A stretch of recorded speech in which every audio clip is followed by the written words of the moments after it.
The fluorescent lights in the diner buzzed like angry wasps, just like they had every night for the past 3 years. David wiped down the same countertop he'd cleaned 1,000 times before, his eyes heavy with exhaustion. It was 2 in the morning, and the place was nearly empty except for a truck driver nursing his 4th coffee and a couple of teenagers sharing fries in the corner booth. This was his life now. 28 years old, working the graveyard shift at a roadside diner just outside Chicago. Not exactly where he'd pictured himself when he was younger, full of dreams about computer programming and starting his own business. But life had a way of changing your plans whether you liked it or not. His phone buzzed in his pocket. Another text from his sister, probably asking about the tuition money again. Lisa was in her final year at community college studying to be a nurse. Someone in the family had to make it, had to break free from the cycle of barely getting by. If David couldn't chase his own dreams anymore, at least he could help her chase hers. The bell above the door chimed, and a blast of cold November air swept through the diner. David looked up, ready to greet whoever was coming in at this ungodly hour. What he saw made him pause. An old man stood in the doorway, swaying slightly like a tree in the wind. His gray hair was messy, sticking up in odd directions. He wore what looked like expensive clothes, a cashmere sweater and pressed slacks, but they were rumpled and dirty at the knees. His eyes had that faraway look, like he was somewhere else entirely. The truck driver glanced over, then quickly looked away. The teenagers stopped talking and stared. Nobody moved to help. David set down his cleaning cloth and walked around the counter. Something wasn't right here. This wasn't some drunk stumbling in from a bar. This was someone who needed help. Sir, you okay? David kept his voice gentle, the way he talked to his mom when she was having a bad day with her illness. The old man looked at him but didn't seem to really see him. I need to. His voice trailed off and his hands trembled as he reached out to steady himself against the doorframe. Hey, get that bum out of here. The manager's voice cut through from the back office. Pete was always like that, all bark and no heart. We don't need trouble. David ignored him and took a careful step closer to the old man. Why don't you come sit down? I'll get you something warm to drink. The old man nodded slowly and let David guide him to a booth by the window. Up close, David could see the man's confusion was real. This wasn't someone trying to cause problems. This was someone who was lost, maybe sick. What's your name, sir? David asked as he slid a menu across the table, though he doubted the man would order anything. The old man stared at the menu like it was written in a foreign language. My name. He touched his forehead, clearly frustrated. I know this. I know my name. David felt his chest tighten. His grandmother had been like this before she passed. Those moments when her mind would just slip away like sand through fingers. He pulled out his phone thinking maybe he should call someone, but who? The police? An ambulance? This man didn't seem dangerous, just confused and scared. That's okay. Don't worry about it right now. Let me get you some coffee and soup. You look cold. I'm calling the cops, Pete shouted from behind the counter. We got rules, David. Can't have people like this scaring away customers. David turned and something inside him snapped. Maybe it was the exhaustion. Maybe it was the stress of always being broke, always worrying about money and his family. Or maybe it was just seeing someone so vulnerable and watching everyone else turn away. Give me 5 minutes, Pete. Just 5 minutes. If you call the cops on a confused old man who hasn't done anything wrong, I'm walking out that door and you can work this shift yourself. The manager's face turned red, but he didn't pick up the phone. David knew why. Pete needed him more than David needed this job. Finding someone willing to work overnight for minimum wage wasn't easy. David brought over a steaming bowl of vegetable soup and a cup of black coffee. The old man wrapped his hands around the warm mug and some of the tension seemed to leave his shoulders. Thank you, he whispered. You're very kind. Don't mention it. David sat down across from him. Do you remember where you live? Or how you got here? The old man took a sip of coffee and for a moment his eyes seemed clearer. North, I live north of here. Big house. Gates. He touched something on his wrist and David noticed a medical alert bracelet. He leaned in to read it, but the engraving was worn down, almost impossible to make out. Do you have a phone? Someone I can call? I don't remember. The old man's eyes filled with tears of frustration. I should know this. Why can't I remember? David felt something crack inside his chest. Here was this man, Probably someone's father or grandfather, completely lost and alone in the middle of the night. And everyone in this diner had looked at him like he was garbage to be thrown out. He checked his watch. His shift ended in an hour, but he'd already made up his mind. The tuition payment could wait another day. His own tiredness didn't matter. Sometimes you just had to do the right thing, even when it was inconvenient. Listen, sir, my shift is almost over. How about I drive you around and we'll try to find your house? You said north, right? We'll go north and see if anything looks familiar. The old man looked at him with such relief and gratitude that David had to look away. You would do that for me? Of course I would. What else am I gonna do? Go home and stare at my ceiling? At least this way I'm helping someone. Pete stomped over, his face still red. You leave early, I'm docking your pay. Fine, dock it.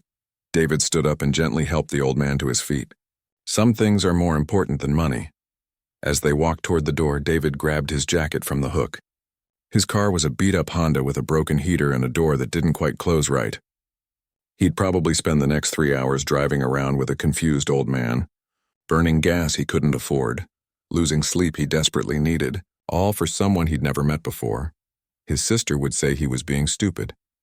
His mom would worry. Pete would definitely dock his pay. But as David opened his car door and helped the old man inside, he felt something he hadn't felt in a long time. He felt like himself again. Like the person he was before life beat him down. Like someone who still believed in doing good things just because they were good. The old man settled into the passenger seat, looking small and grateful. Thank you, he said again. I don't know why you're helping me, but thank you. David started the engine, which sputtered twice before catching. Everyone needs help sometimes, sir. That's just being human. As they pulled out of the parking lot into the cold night, David had no idea that this simple act of kindness would change his entire life. He just knew that helping this lost old man was the right thing to do. And sometimes that's all that matters. The heater in David's car rattled like a can full of rocks, barely pushing out any warm air. He turned it up anyway, hoping it would help the old man stop shivering. They'd been driving for almost an hour now, winding through neighborhoods that got nicer and nicer the further north they went. Anything look familiar yet? David asked, keeping his voice gentle. The old man pressed his face close to the window, studying every street corner like he was trying to solve a puzzle. Maybe, I don't know. Everything looks the same at night. David understood that feeling. Sometimes when you're lost, even familiar things start looking strange.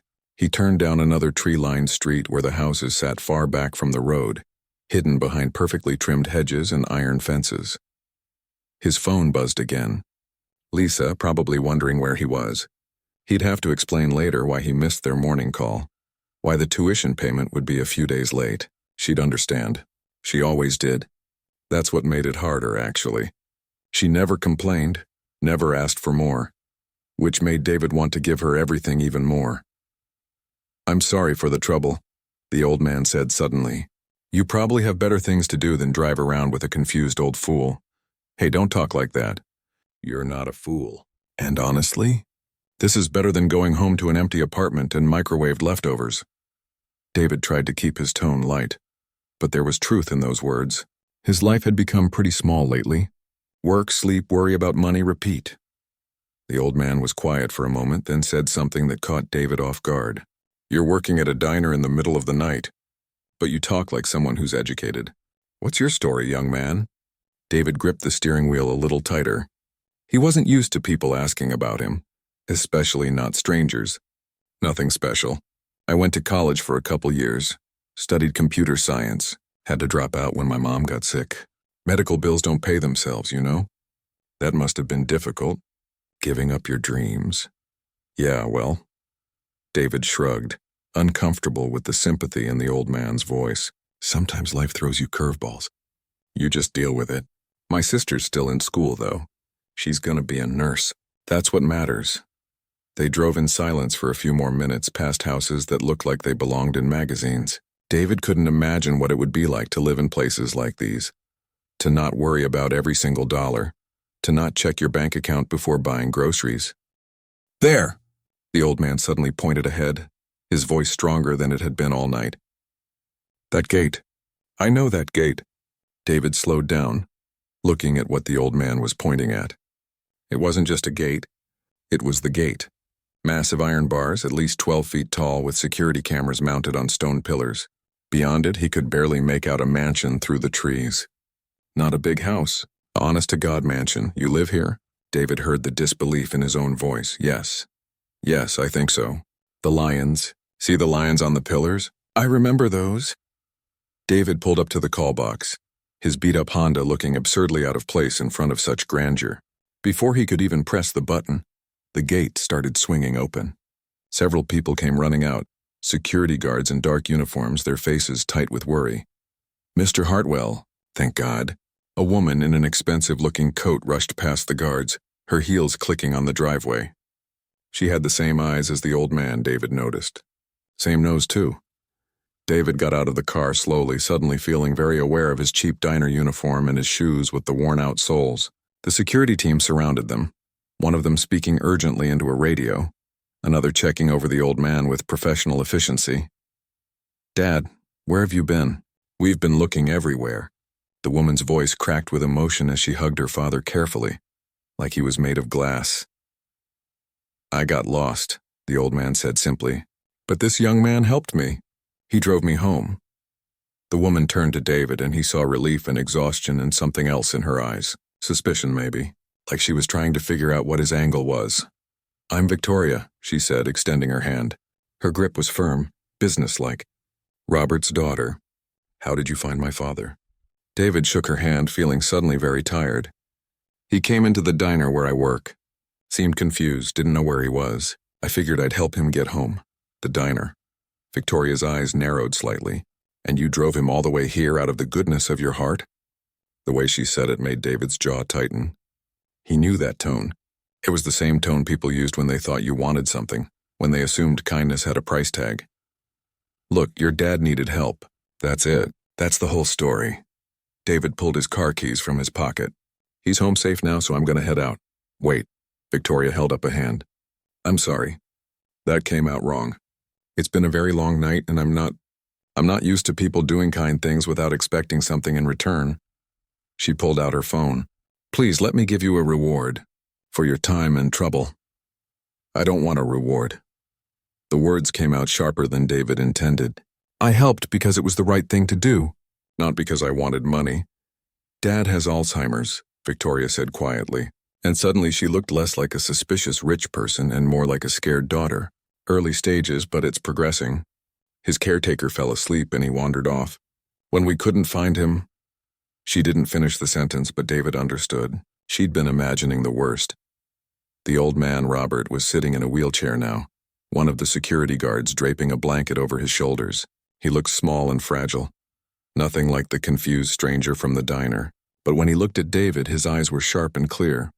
I knew you were a good one, Robert called out. The moment I saw you. You have good eyes. David didn't know what to say to that. He just nodded. Victoria wrote something on a business card and handed it to him. At least give me your contact information. Please, my father will want to thank you properly once he's rested. And honestly, I need to know who helped him for our records. David hesitated, then rattled off his phone number. He didn't think anything would come of it. Rich people probably said things like this all the time, made promises they forgot about by morning. Thank you, Victoria said, and this time she sounded genuine. Really, you have no idea how much this means. As David drove away, watching the mansion disappear in his rearview mirror, he felt strange. Disconnected almost, like he'd just stepped through a doorway into a different world and then stepped right back out again. His phone rang. Lisa. Hey, where have you been? You okay? His sister's voice was worried. Yeah, just had a weird night. I'll tell you about it later. David checked the time, 5 in the morning. I'm gonna grab a couple hours of sleep and then we'll talk about the tuition, okay? Don't worry about that right now. Just get some rest. When David finally crawled into bed as the sun was coming up, he thought about Robert's words. You have good eyes. What did that even mean? He fell asleep still wondering, with no idea that his phone would ring in 2 weeks with an offer that would change everything. No idea that helping a lost old man find his way home would become the most important thing he'd ever done. Sometimes the universe pays attention to small acts of kindness. Sometimes it decides to pay you back, but David didn't know that yet. Right now he just knew he was exhausted, broke, and had done one good thing in a life that felt full of struggling. For now, that was enough. 2 days after that strange night, David was scrubbing burnt grease off the diner's grill when his phone rang. Unknown number. He almost didn't answer. Probably another debt collector or someone trying to sell him insurance he couldn't afford. Hello? Is this David Chen? A professional woman's voice, crisp and formal. Yeah, that's me. Who's this? My name is Catherine Walsh. I'm calling on behalf of the Hartwell family. Victoria Hartwell asked me to reach out and thank you again for helping her father. David straightened up. The phone pressed against his ear. Oh, no problem. Just glad he got home safe. Mr. Hartwell has been asking about you constantly, Catherine continued. He'd very much like to see you again if you have time. Would you be available to visit the estate this Saturday? David looked around the grimy diner, at Pete yelling at the cook about something, at the cracked vinyl seats that had been there since the 80s. I guess I could do Saturday. What time? After he hung up, he stood there for a moment, confused. Why would a rich old man want to see him again? They'd driven around for a few hours. He'd helped him get home. End of story, right? But Saturday came and David found himself back at those iron gates, feeling even more out of place in the daylight. The mansion looked even bigger now, all white columns and perfect gardens that probably cost more to maintain than David made in a year. A different woman answered the door this time. She introduced herself as Catherine, the one who'd called. She led him through a house that felt more like a museum than a home. All marble floors and paintings that looked old and expensive. Robert was sitting in a library that had more books than David had ever seen in one place. The old man looked different too, sharper somehow, more present. He smiled when David walked in. There he is, the young man with good eyes. Robert gestured to a chair. Sit, please. Tell me about yourself. What followed was one of the strangest hours of David's life. Robert asked him questions, real questions, not the polite small talk most people did. What did he study in college? Why computers? What made him drop out? What were his dreams before life got in the way? David found himself talking more than he'd talked to anyone in years. About the app idea he'd had once. About connecting workers with fair jobs, about wanting to build something that mattered. About how those dreams felt silly now when he was just trying to keep his head above water. Robert listened to every word like it was the most important thing he'd ever heard. When David finished, the old man nodded slowly. You remind me of myself 50 years ago, Robert said. Full of ideas, full of potential, just needed someone to believe in you. Well, that's nice of you to say, but I wasn't being nice.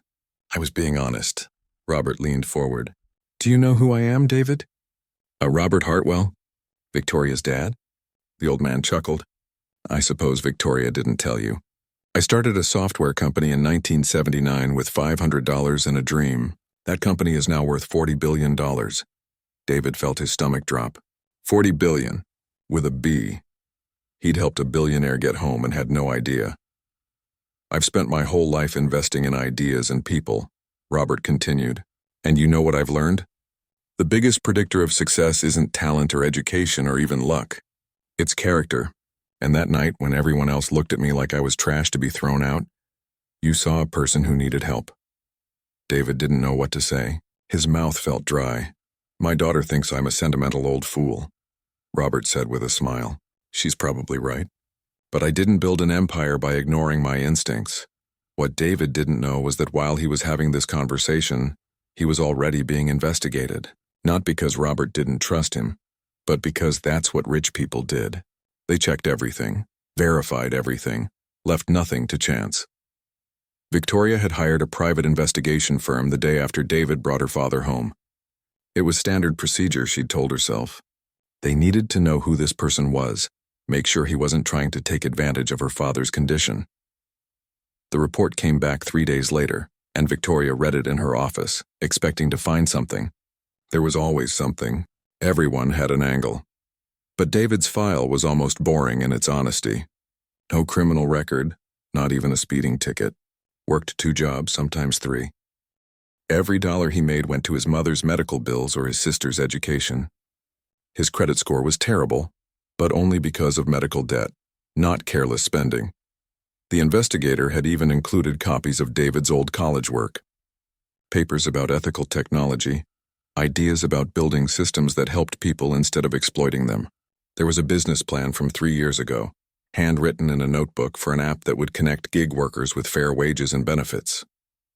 Victoria stared at that business plan for a long time. It was actually good. Really good. The kind of idea that could work if someone had the resources to make it happen. She found more details.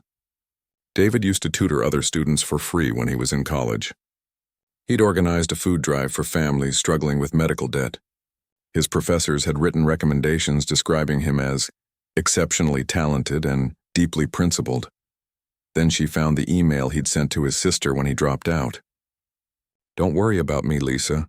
Someone has to take care of Mom, and you're going to do amazing things. Your dreams are worth more than mine right now." Victoria closed the file and sat back in her leather chair. She'd been wrong about him. Completely wrong. This wasn't someone looking for a handout or trying to take advantage. This was someone who'd given up everything for his family and expected nothing in return. She picked up her phone and called her father. "You were right about him," she said. "The report just came in. He's exactly who he appeared to be." "I told you." Robert's voice was smug even over the phone. "I can still spot the good ones." "There's more, Dad. He has a business plan. A really solid one, actually. Something about gig workers and fair wages. It's been sitting in a drawer for 3 years because he couldn't afford to pursue it." There was a long pause on the other end. "Send me everything," Robert finally said. Every detail. Victoria knew that tone. It was her father's deal-making voice, the one that had built an empire. Even with Alzheimer's slowly stealing his mind, he was still sharp when it came to business. "Dad, are you thinking what I think you're thinking? I'm thinking that young man saved my life when he didn't have to. I'm thinking he has character and brains and ideas that could actually help people. I'm thinking I have more money than I could spend in 3 lifetimes. And what's the point of it all if I can't invest in someone who deserves a chance?" This isn't charity, though, is it? Victoria knew her father too well. Charity is giving someone something for nothing. This is investing in potential. Big difference. Now send me that file. Over the next week, Robert reviewed everything. The business plan, David's college work, his financial situation, everything. He had his team run market analysis on the app idea. He consulted with other tech founders. He even had lawyers look into the feasibility. Victoria watched her father work with an energy she hadn't seen in months. The Alzheimer's was still there, stealing moments and memories, but this project seemed to bring him back, make him sharp and focused. "I want to offer him something," Robert announced at dinner one night. "Something real." "How real are we talking?" Victoria asked carefully. "Life-changing real. $2 million to start, full support from our foundation, mentorship, resources. In exchange, we take 30% equity if it succeeds. If it fails, he owes us nothing." Victoria nearly choked on her wine. "Dad, that's an investment I believe in. That young man has something special. I saw it that night, and this report confirms it. Besides, how much time do I have left? A year, 2? I want my last investments to mean something." There was silence around the table. Robert's Alzheimer's diagnosis hung over everything like a shadow. They all knew he was right. Time was running out. "All right," Victoria said finally. "Let's make the offer. But I want to be there when you do. I want to see his face," Robert smiled. "Deal." Neither of them could have predicted how that meeting would go or how David's reaction would change everything. But that's a story for another time. For now, David had no idea his life was about to change. He was back at the diner, wiping down counters and wondering if he'd ever see the inside of that mansion again. David's hands were sweating as he pulled up to the Hartwell estate for the 3rd time. The phone call had been vague. Robert wanted to see him again. Something about a business discussion. David had almost said no because he had to work, but Pete had actually given him the afternoon off without a fight. That alone felt weird. The same iron gates, the same perfect gardens, but this time David felt a knot of anxiety in his stomach. Rich people didn't usually call you back multiple times unless they wanted something. Maybe they'd decided he had stolen something that night. Maybe they thought he was trying to scam them somehow. Catherine met him at the door with a smile that seemed genuine. "Mr. Hartwell is excited to see you. He's been talking about this meeting all week." That didn't make David feel better. He followed her through the massive house, his cheap sneakers squeaking on the marble floors. They walked past rooms that looked like they belonged in a castle, all crystal chandeliers and furniture that probably cost more than his car.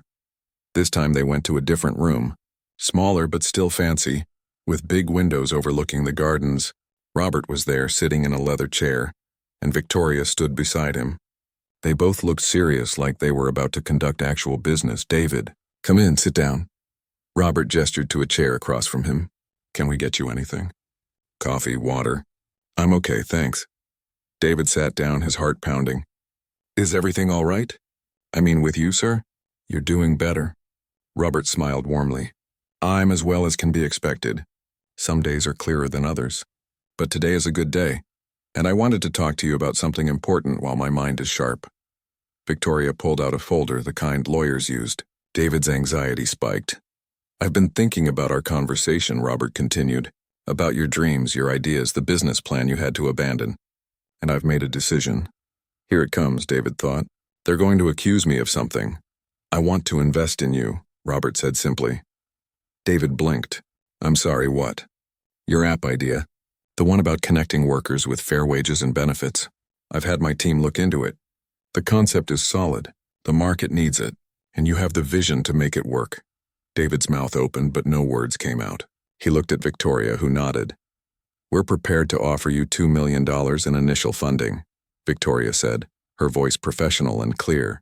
"Plus access to our foundation's resources, mentorship from industry experts, and a full salary so you can focus on building the business."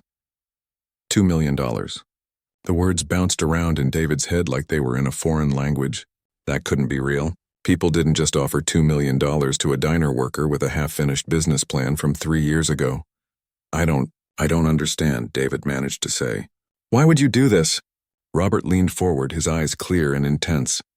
"Because I've spent 50 years learning how to spot potential. And you have it. More importantly, you have something rarer than talent. You have character. You helped me that night without knowing who I was, without expecting anything in return. That tells me everything I need to know about the kind of person you are. But I'm not qualified. I didn't even finish college. I haven't worked in tech in years. You're just exactly what this project needs," Robert interrupted gently. "Someone who understands what it's like to struggle, who knows what workers actually need, who wants to build something that helps people instead of exploiting them." Victoria slid the folder across the table. "Here are the terms. We're asking for 30% equity in the company. If the business succeeds, we profit together. If it fails, you owe us nothing. The $2 million is yours to use as you see fit for development, hiring, marketing, whatever you need." David stared at the folder like it might explode. "And what about my family? My mom's medical bills, my sister's tuition. I can't just—" "The salary we're offering is $200,000 a year," Victoria said, "plus health insurance for you and your immediate family. Your mother's treatments would be covered. Your sister's tuition would no longer be an issue." David felt dizzy. $200,000. He made barely $30,000 a year working multiple jobs. This wasn't real. This couldn't be real. "There's one condition," Robert said, and David's heart sank. There it was. The catch: my Alzheimer's is progressing. I have good days and bad days, but the bad days are becoming more frequent. I want to see this project succeed while I still can. I want my final investment to be in someone who reminded me why I built my company in the first place. Not just to make money, but to create opportunities for people." Victoria's voice was softer now. "My father has months, maybe a year or two of clarity left. He wants to spend that time mentoring you, helping you build something meaningful. That's the condition. You let him be part of this journey." David looked at Robert and saw something in the old man's eyes that broke his heart. It wasn't pity or charity. It was hope. Robert wanted this as much as David did, maybe more. "I don't know what to say," David whispered, his eyes stinging. This is everything I've ever wanted. But I'm scared. What if I fail? What if I waste your money and your time?" "Then you fail," Robert said with a shrug. "I've failed plenty of times. That's how you learn. But I don't think you will fail. And even if you do, I'd rather invest in someone with heart who tries and fails than someone with no heart who succeeds." David wiped his eyes with the back of his hand. He thought about his mom, struggling with bills and illness. He thought about Lisa, working part-time while taking classes because they couldn't afford for her to just focus on school. He thought about all those nights at the diner, dreaming about a different life and believing those dreams were dead. "Why me?" he asked again. "Really?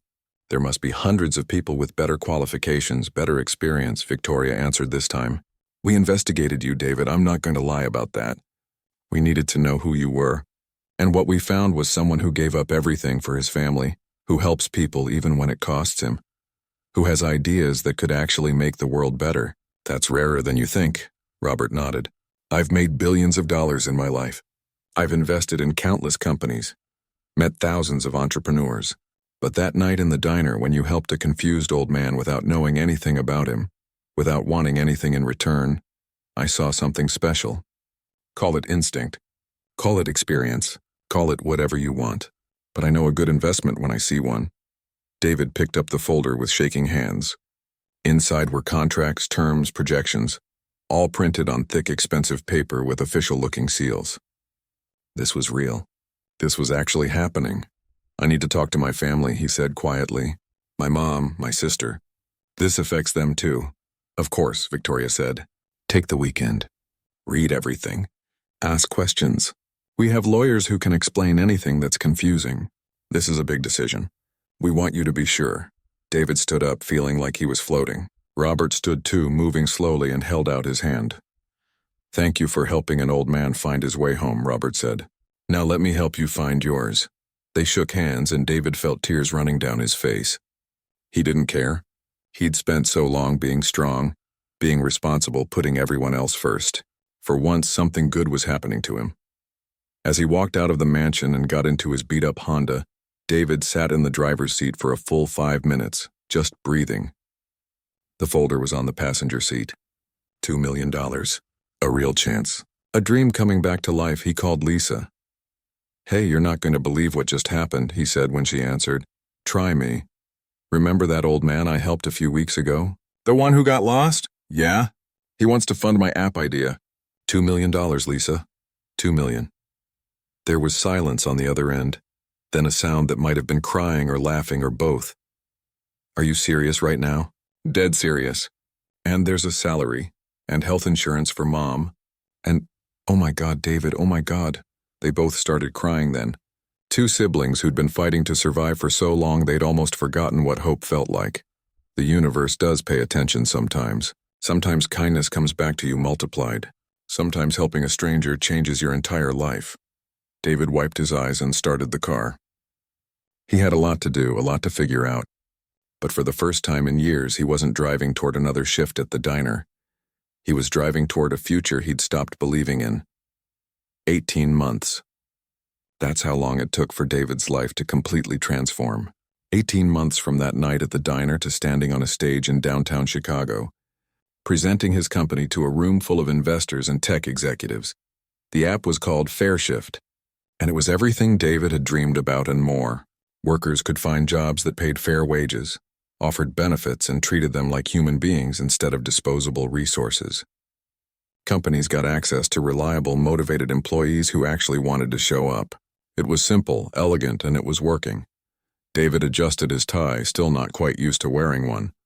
In the front row, he could see his mom sitting in her wheelchair, healthy and smiling for the first time in years. The cancer treatments had worked. Real doctors, real medicine, not the free clinic gambles they'd been taking before. Next to her sat Lisa, who'd graduated top of her nursing class last month and now worked as FairShift's director of employee wellness. And beside them was Robert, thinner than he'd been that night at the diner, more fragile but still sharp-eyed and present. Victoria stood behind his wheelchair, her hand on her father's shoulder. Ladies and gentlemen, David began, his voice steady despite the butterflies in his stomach. 3 years ago, I was working the night shift at a diner, wondering how I'd pay my mother's medical bills.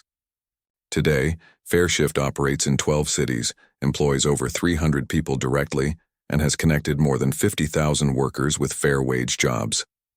The room erupted in applause. David waited for it to die down, then continued.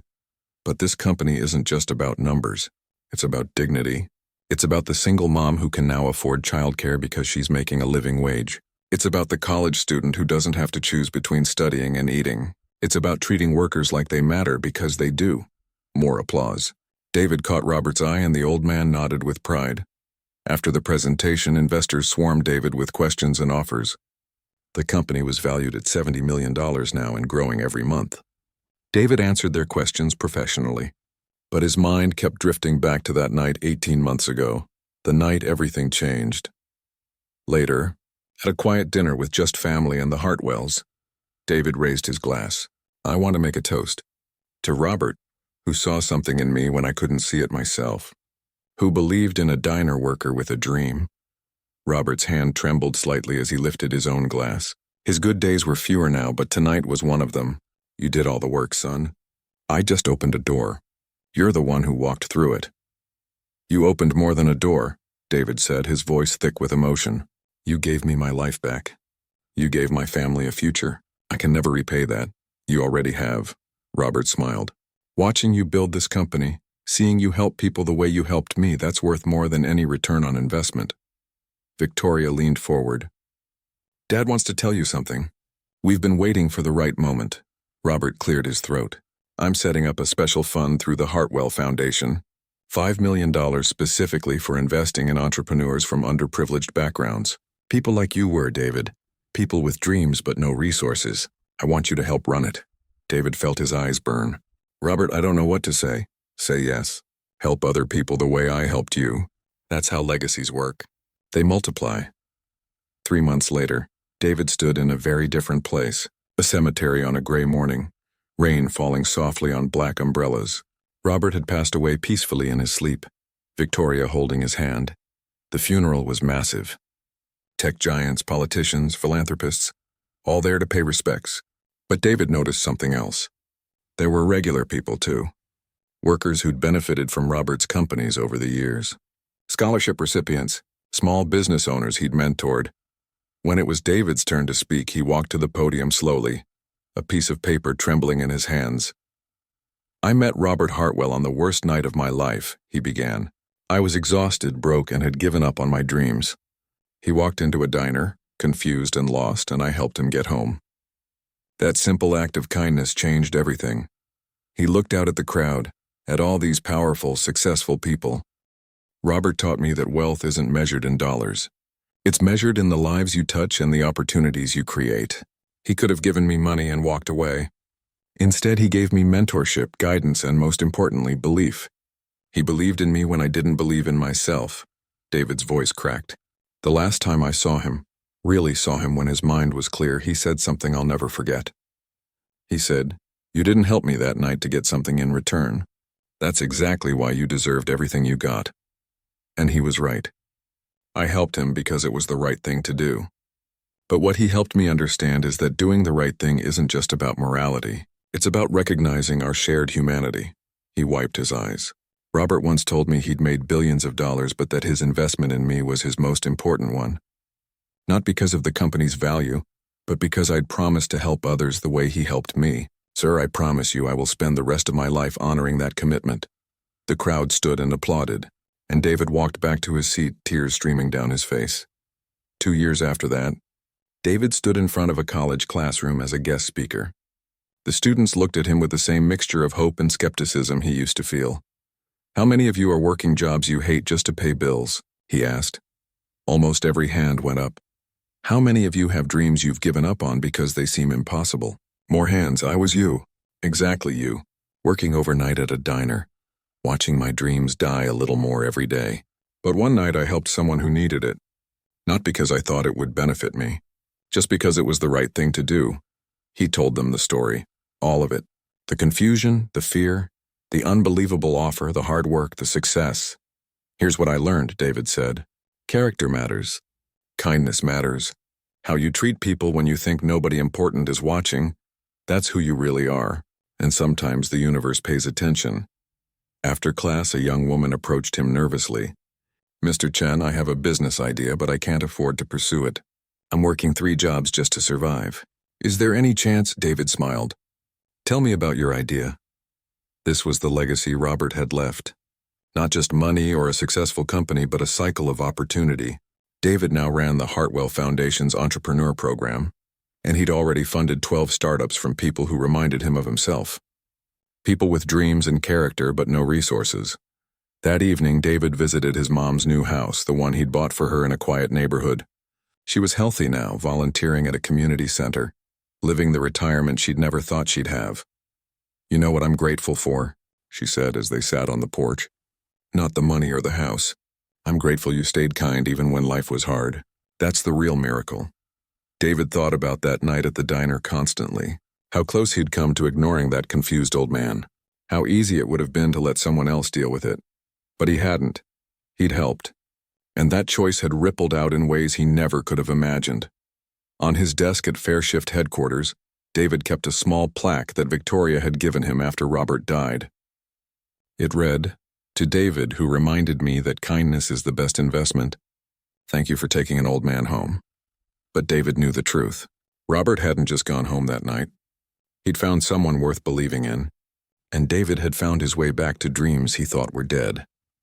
Now every time someone came to him with an impossible dream and no resources, David remembered being on the other side of that table. And he did what Robert had done for him. He believed, because that's how you change the world. Not with grand gestures or massive donations, though those help. You change the world by seeing potential in people others overlook, by helping when it's inconvenient, by believing in someone when they can't believe in themselves. David learned that from a confused old man in a diner at 2 a.m. And he spent every day trying to pass that lesson forward.